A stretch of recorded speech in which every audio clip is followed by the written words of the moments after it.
The boardroom still smelled like fresh paint. I'd insisted on renovating it months earlier. New lighting, new chairs, better acoustics. It was meant to signal stability to investors, growth with intention. I sat at the far end of the table, laptop open, agenda printed for everyone. This was my meeting, or it had been. My parents sat side by side, unusually formal. My younger brother sat at the head, posture stiff, tie too tight, confidence worn like a borrowed jacket. He'd graduated 3 weeks earlier. A business degree. Honors, apparently. The announcement had come fast, too fast for anyone to question it without seeming disloyal. Effective immediately. My father said, smiling, "Your brother will be stepping in as CEO." There was polite applause. Some hesitation. I clapped too. Slowly. "I meant it in the way you mean applause at a wedding you're not sure will last." My brother cleared his throat. He didn't look at me at first. "I've been reviewing expenses," he said, tapping his pen the way he'd seen executives do in movies. "And frankly, some roles don't justify their cost."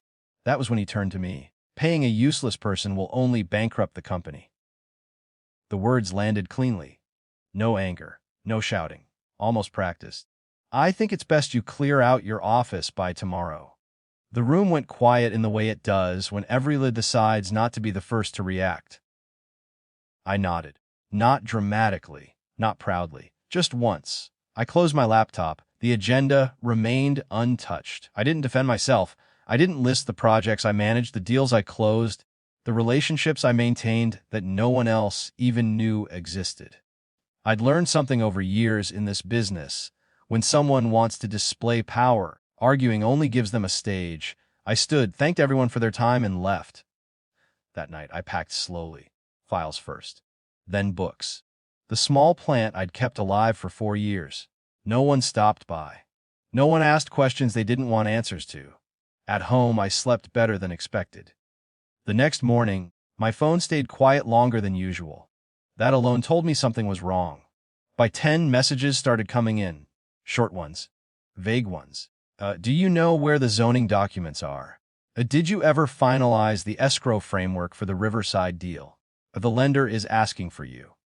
I didn't reply. By noon, it wasn't subtle anymore. I heard later that the development team couldn't access the vendor approvals because they'd been routed through me. That the compliance checklist I'd built wasn't documented anywhere else. That the financing partner from Zurich, who preferred conversations over contracts, had asked why I wasn't copied anymore. My brother called once. I let it ring. By mid-afternoon, our parents requested an emergency meeting. This time, it wasn't ceremonial. I arrived on time. Same boardroom, same chairs, different temperature. My brother looked smaller somehow, not embarrassed, unprepared.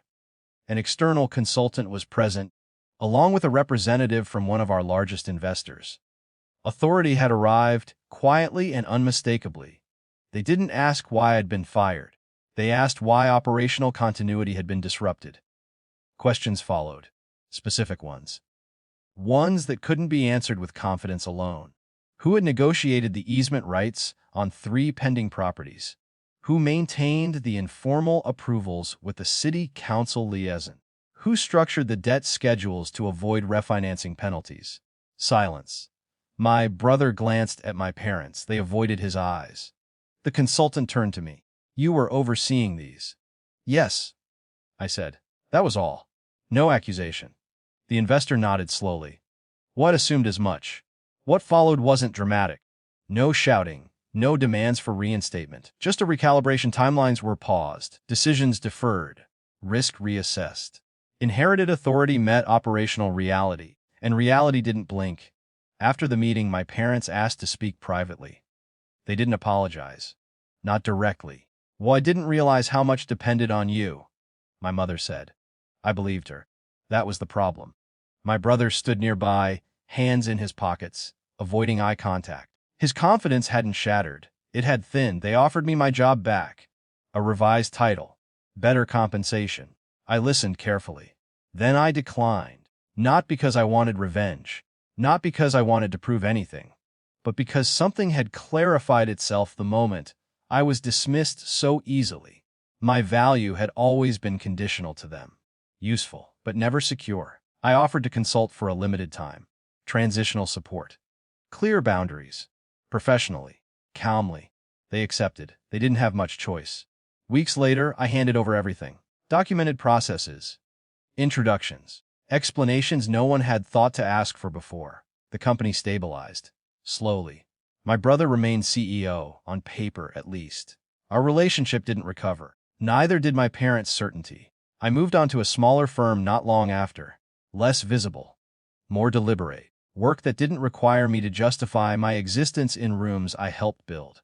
Sometimes I think about that meeting, the one I scheduled. The one where I was erased. What I remember most isn't the insult. It's the nod. The moment I stopped mistaking calm for weakness. The morning after wasn't worth watching because anyone fell. It was worth watching because competence doesn't disappear when dismissed, it just waits for reality to catch up.